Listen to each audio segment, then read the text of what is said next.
Sur ce nouveau tuto de courtier web, aujourd'hui nous allons voir la partie facturation car dorénavant vous avez la possibilité de générer vos factures directement dans l'outil courtier web. La première étape est de se rendre dans les paramétrages administratifs et agence, puisque vous allez pouvoir générer votre facturation soit dans chaque agence, soit de manière générale. Donc lorsque vous cliquez dans agence, vous sélectionnez l'agence sur laquelle vous souhaitez paramétrer la facturation. Vous arrivez dans vos onglets de paramétrage comme vous en avez l'habitude et vous avez un nouvel onglet ici qui est apparu qui se prénomme facturation. Lorsque vous arrivez dessus, le premier réglage est de savoir si l'agence a la possibilité d'éditer des factures ou est-ce que c'est par exemple le siège qui édite à sa place les factures ou une agence mère qui chapeauterait le côté administratif de l'établissement. Voilà. Donc là, vous devez faire ce premier choix. Deuxième encart, vous avez la possibilité maintenant d'éditer des bordereaux de rétrocession, c'est-à-dire des bordereaux de commissionnement pour vos équipes de commerciales, qu'elles soient indépendantes ou pas. Et ici, vous avez la possibilité de customiser votre texte qui se situera en bas des bordereaux de rétrocession ou de commissionnement. Nous arrivons sur la partie information générale, où là, vous allez mettre les informations juridiques et administratives de votre établissement, et ça sera indiqué sur votre facture comme émetteur de la facture. Donc, il est important de mettre toutes les coordonnées juridiques de votre établissement, notamment les informations qui seront en bas de page des factures et des avoirs. Ici, on vous a mis un exemple afin de respecter scrupuleusement la partie juridique. Et enfin, nous allons voir les deux paramétrages des documents. Donc ici, vous avez sur cette partie ici, format des documents. Donc est-ce que vous êtes l'agence principale, par exemple le siège ou pas? Est-ce que vous souhaitez une numérotation commune entre toutes les agences qui ont le numéro sirène, le même numéro sirène, ou est-ce que vous voulez que chaque agence ait sa propre numérotation? Et auquel cas, donc, peu importe, mais vous allez pouvoir soit configurer ici manuellement votre format de numérotation de facture, soit on vous a mis plusieurs choix possibles ici dans un menu déroulant où il vous suffit de sélectionner pour avoir un format différent. D'accord? Donc juste l'année, le numéro, juste le numéro, etc. Pareil sur la numérotation des avoirs.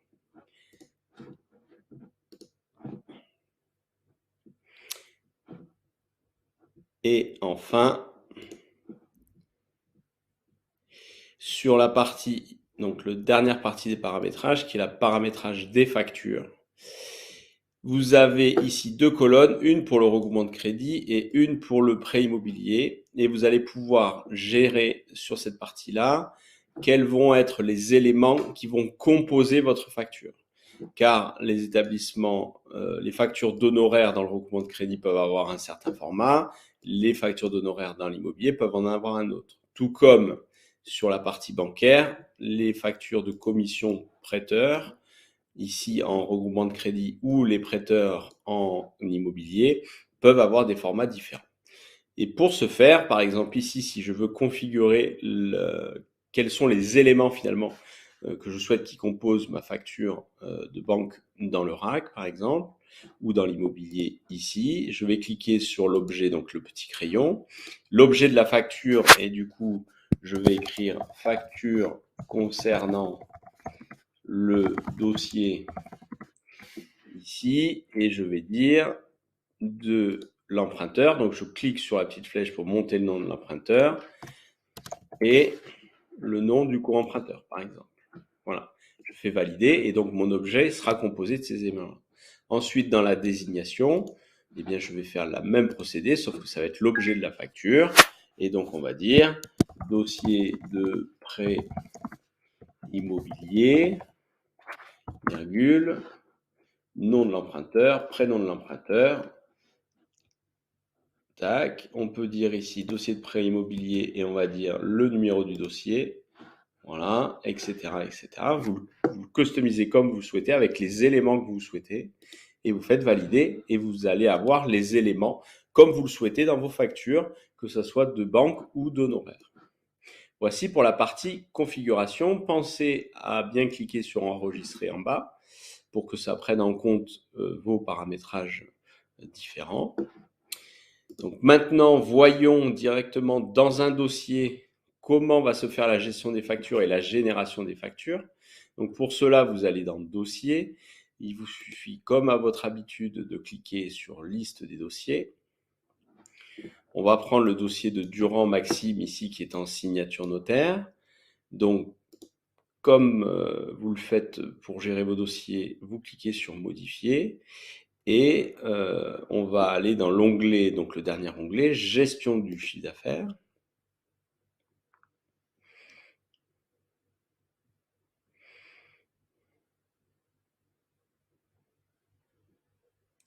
Voilà, donc dans la gestion du chiffre d'affaires, je vais aller gérer ma demande de prêt qui a été financée.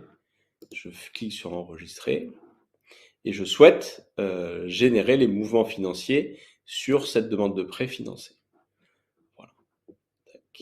Donc ça a généré ici là les honoraires, d'accord, qui sont dans le dossier à 2500 €, et la commission prêteur qui est à 3028 €, puisque dans les paramétrages de mon prêteur, j'ai paramétré les différents taux de commissionnement. Donc ça le reprend automatiquement. Je clique sur enregistrer, bien évidemment, pour que ça prenne en compte cette création de facture. Voilà. Et donc maintenant, je souhaite ici, sur les honoraires par exemple, je souhaite créer ma facture. Donc je clique sur le petit menu déroulant et je fais créer une facture. Oui, je souhaite la créer. Je souhaite bien évidemment la créer pour le montant global.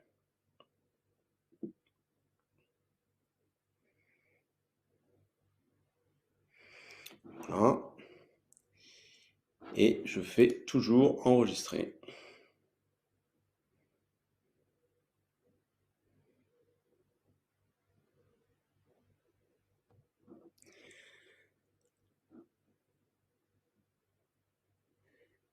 Donc ici, nous avons notre facture d'honoraires qui a été créée avec la numérotation que l'on souhaite. Ici, donc on peut télécharger le document en cliquant sur l'icône de téléchargement. Donc on voit que ça se télécharge. Et si on clique dessus, on a notre facture qui a été générée avec l'objet, la désignation, comme on l'a fait dans les paramétrages. Ensuite, à ce niveau-là, vous avez la possibilité de gérer les paiements. C'est-à-dire que là, la facture a été gérée, donc elle est en créée. Et ici, si j'ajoute un paiement, je vais pouvoir dire que j'ai reçu les 2500 € par chèque, par exemple. Je vais pouvoir écrire le numéro du chèque ici. Et je vais pouvoir mettre en description client satisfait.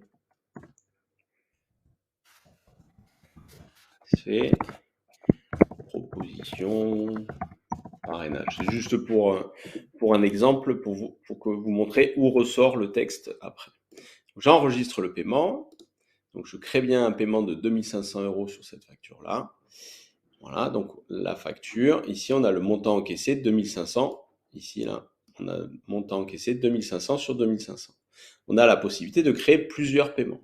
Et à ce moment-là, lorsque vous cliquez sur le petit œil, vous aurez les différents paiements qui ont été réalisés.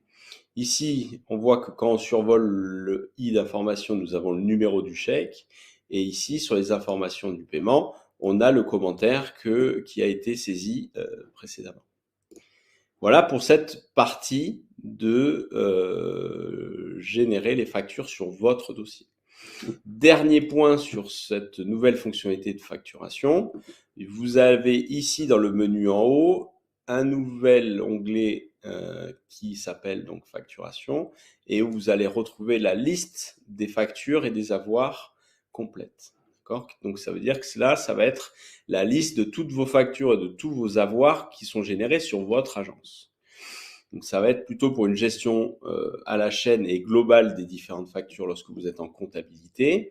Et donc on voit ici qu'elles sont toutes en payé, d'accord, et on voit les montants, on voit le numéro de la facture et on voit à qui a été adressée la facture. Si vous souhaitez vous rendre directement dans l'onglet du dossier de la gestion du chiffre d'affaires, il vous suffit de cliquer ici sur la petite flèche. Si vous souhaitez sélectionner les factures pour en faire un export, d'accord, puisqu'ici vous avez la possibilité de sélectionner toutes les factures et vous avez la possibilité soit de les exporter en PDF, soit de créer un CSV pour un traitement sur Excel ou autre tableur. D'accord ? Donc moi, je souhaite aller m'occuper de la facture ici du dossier Durand. Donc je clique dessus et j'arrive directement sur le dossier en lui-même dans la partie gestion du CA. Ce qui permet de faire des traitements de masse ou d'aller voir le détail de la facturation de ce dossier-là. Dernier point sur la liste de vos factures et de vos avoirs, vous avez ici un filtre où vous allez pouvoir chercher soit les factures, soit les avoirs, soit tout. Vous allez pouvoir affiner avec le nom de l'acheteur, un tri sur les dates, une recherche par numéro ou une recherche par statut de la facture. Est-ce qu'elle a été payée, payée partiellement? Est-ce qu'elle a été créée, envoyée, acceptée? Et comme ça, vous pourrez réellement traiter finalement toutes les factures qui ne sont pas payées et sur lesquelles vous souhaitez faire une action. Donc voilà, je vous souhaite une bonne prise en main de cette nouvelle